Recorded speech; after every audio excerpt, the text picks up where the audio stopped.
से आगे बढ़ते हुए अब जम्मू कश्मीर से बड़ी खबर जान लीजिए, जहां जम्मू कश्मीर में नेशनल कॉन्फ्रेंस और कांग्रेस की सरकार बन चुकी है। तो ऐसे में कल आपको बता दूं कि नेशनल कॉन्फ्रेंस के विधायक दल की बैठक जो है वो हो सकती है।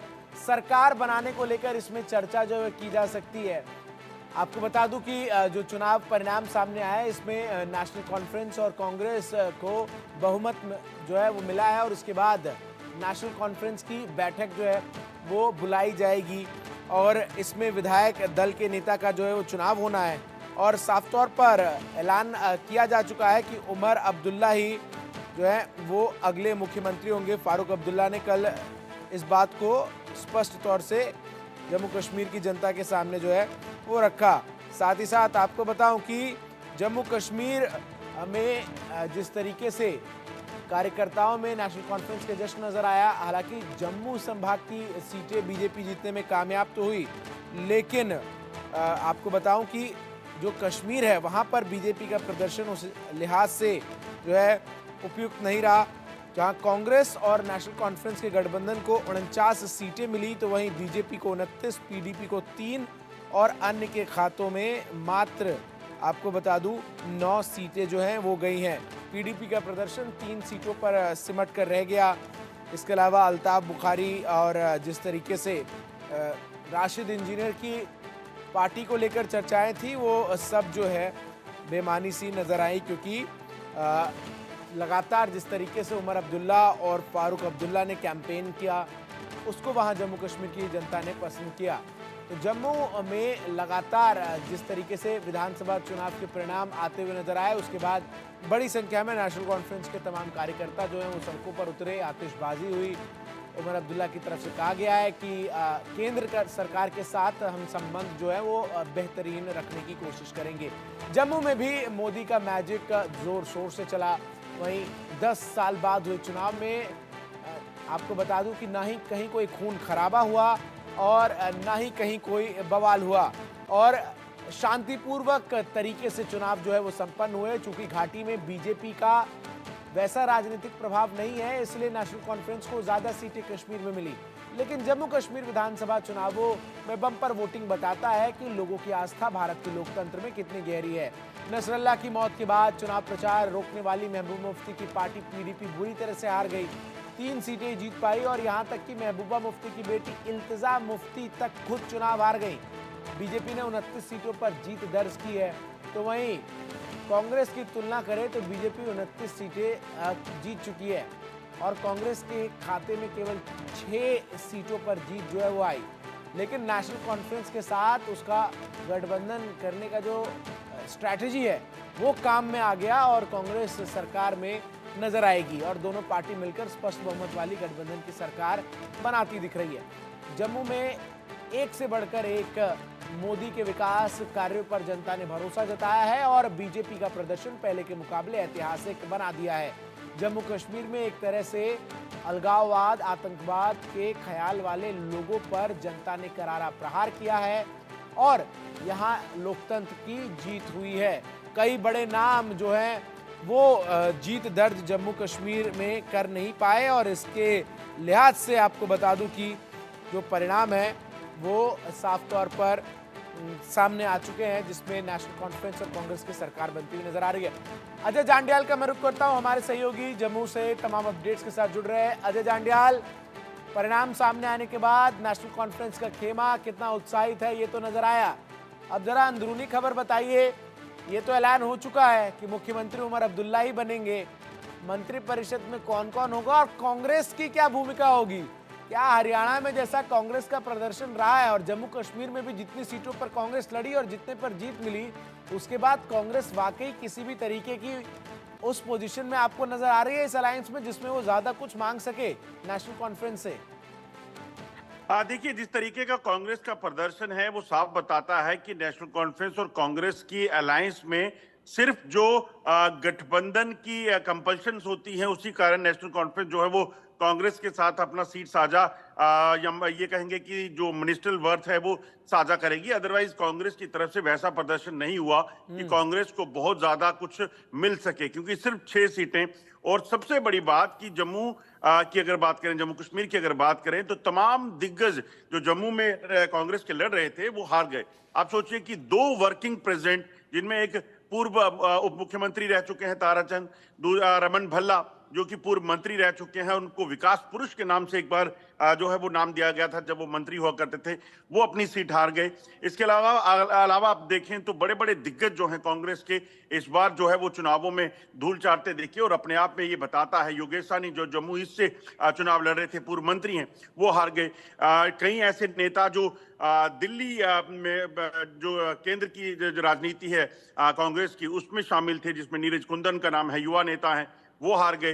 तो ऐसे बड़े नाम हैं जो हारे हैं, बड़े पदों पर रह चुके हैं, मिनिस्टर रह चुके हैं, वो हार गए। वो अपने आप में बताता है कि कांग्रेस के हिस्से में अब जो आएगा वो वही होगा जो कांग्रेस को सिर्फ जो है वो नाम के लिए मिल सकता है।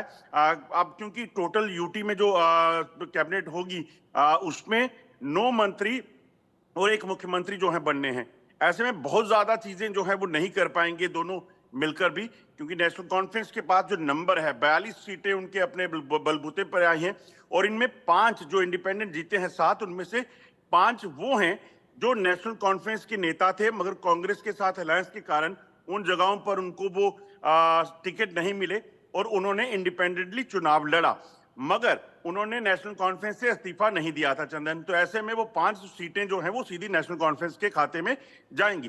तो ये कहा जा सकता है कि जो नंबर मैजिक ये नंबर जो आप है, 5 सीटें बता रहे हैं, ये कांग्रेस वाली सीटें हैं? देखिए चंदन, दरअसल जब अलायंस हुआ था कांग्रेस और नेशनल कॉन्फ्रेंस का, तो ये फैसला हुआ था फ्रेंडली कि फाइट की दोनों बात।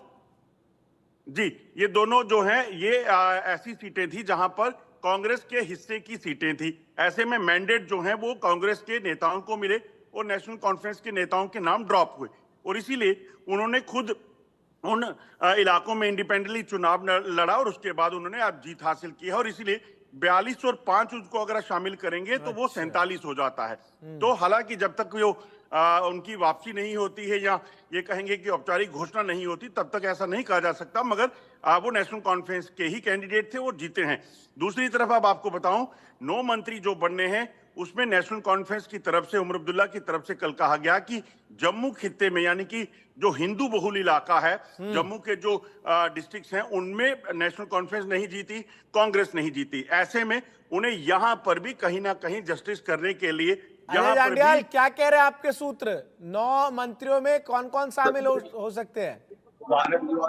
देखिए चंदन, जो लग रहा तरह की परिस्थितियां हैं उसमें उमर अब्दुल्ला के और जो साथी हो सकते हैं इस कैबिनेट में, जम्मू प्रोविंस की अगर बात करें, प्रोविंस में जावेद राणा जो पूर्व मंत्री रहे हैं और मेंढर, पुंछ का मेंढर जो इलाका है वहां से जीते हैं, उनको मंत्री बनाया जा सकता है। इसी तरह से आपको बताऊं कि डोडा किश्तवाड़ इलाके से क्योंकि वहां के इलाके को रिप्रेजेंटेशन देना जरूरी है, वो 2 डिस्ट्रिक्ट एक साथ जो इलाके में आते हैं, और रामबन का इलाका, 3 डिस्ट्रिक्ट जो हैं वहां पर जो लोग जीते हैं, जिसमें शाहिद शाहीन का नाम, सजाद शाहीन का नाम शामिल है, प्यारेलाल का नाम शामिल है। इसी तरह से डोडा डिस्ट्रिक्ट में जो नेशनल कॉन्फ्रेंस के नुमाइंदे जीते हैं इंडिपेंडेंटली, उनका नाम शामिल है। एक मैंडेट जो है, एक मिनिस्ट्रियल बर्थ जो है वहां दिया जा सकता है। वहीं एक चीज बड़ी इंटरेस्टिंग है, जम्मू प्रोविंस में एक इंडिपेंडेंट कैंडिडेट सतीश शर्मा जो कांग्रेस के जो है वो कांग्रेस में थे, मगर उन्होंने अपने ही नेता के खिलाफ चुनाव लड़ा और वो चुनाव जीते। ऐसे में पॉसिबिलिटीज ये भी बनती हैं कि वो नेशनल कॉन्फ्रेंस के साथ शामिल हो जाएं, क्योंकि उमर अब्दुल्ला की सतीश शर्मा से पहले बात हो चुकी है। ऐसे में ये पॉसिबिलिटी बन जाती है कि सतीश शर्मा जो है वो अगर नेशनल कॉन्फ्रेंस के सपोर्ट में आ जाते हैं, चाहे वो शामिल वहां पे ज्वाइन ना करें नेशनल कॉन्फ्रेंस, मगर उनको जो है वो मंत्री बनाया जा सकता है, क्योंकि वो इकलौता हिंदू चेहरा जो है वो होंगे जम्मू प्रोविंस की बात की जाए। एक और जो जीते हैं वो सुरेंद्र चौधरी हैं जो नौशहरा से, जिन्होंने बीजेपी के स्टेट प्रेसिडेंट को हराया है, उनको भी जो है वो मिनिस्ट्री में शामिल किया जा सकता है। तो यही समीकरण बनते हैं। जबकि कश्मीर की अगर बात करें तो जो बड़े नाम हैं उनमें अगर आप देखें तो सबसे ज्यादा अली मोहम्मद सागर की बात की जाए, बड़ा नाम है। वो जो सेंट्रल कश्मीर में आते हैं वो, इसके अलावा साउथ कश्मीर से जो ये जीते हुए हैं, इसमें आपको बता दूं कि साउथ कश्मीर के ऐसे भी एक सीट जो है, जो जीते हुए कैंडिडेट हैं नेशनल कॉन्फ्रेंस के वीरी, उनको जो है कहीं ना कहीं मिनिस्ट्री में शामिल किया जा सकता है। और इसी तरह से नॉर्थ कश्मीर से भी रिप्रेजेंटेशन जो है वो अजय देने की जांडियाल, कोशिश एक और महसूस आ सकती है। अहम चीज मैं आपसे जानना चाहता हूं। कल जब चुनाव परिणाम सामने आया और उसके बाद जितने भी बयान उमर अब्दुल्ला के हों या फिर फारूक अब्दुल्ला के हों निकलकर सामने आए, सभी बयानों में एक ही बात वो कहते हुए नजर आए। जब उनसे पूछा गया कि स्थिति जम्मू कश्मीर की स्टेटहुड को लेकर है, कैसी है, उमर अब्दुल्ला ने तो ये कहा कि we want to have coordinate relationship with the central government, केंद्र सरकार के साथ हमारे संबंध बहुत अच्छे और मजबूत हो, हम ये प्रयास करेंगे। तो कहीं ना कहीं जम्मू कश्मीर की जैसी स्थितियां हैं और स्टेटहुड को लेकर जो चुनौतियां हैं, जिसको एक बड़ा मुद्दा बनाया नेशनल कॉन्फ्रेंस ने, ऐसे में केंद्र सरकार के साथ किस तरीके की रिलेशनशिप जो है वो मेंटेन करने की चुनौती होगी, और फारूक अब्दुल्ला कितना अहम रोल इसमें प्ले कर सकते हैं? देखिए, फारूक अब्दुल्ला का एक्सपीरियंस जो है वो कहीं ना कहीं नेशनल कॉन्फ्रेंस को पे किया है। और यही वजह है कि आप देखें तो जिस तरीके से कैंपेन नेशनल कॉन्फ्रेंस ने किया, चाहे वो फारूक अब्दुल्ला थे या उमर अब्दुल्ला थे, उन्होंने ही इतनी सीटों तक, और आप सोचिए कि लगभग 3 दशक के बाद नेशनल कॉन्फ्रेंस के पास इतनी सीटें पहुंची हैं, जिसमें वो मेजॉरिटी तो नहीं कहूंगा मगर फिर भी उस मैजिक नंबर के पास पहुंचे हैं। इसीलिए दोनों का रोल बड़ा अहम है। और अब केंद्र के साथ आगे संपर्क साधने में फारूक अब्दुल्ला जो है एक अहम भूमिका निभा सकते हैं, क्योंकि वो कई बार केंद्रीय मंत्री रह चुके हैं। इसी वजह से एक माना जा रहा है कि कहीं ना कहीं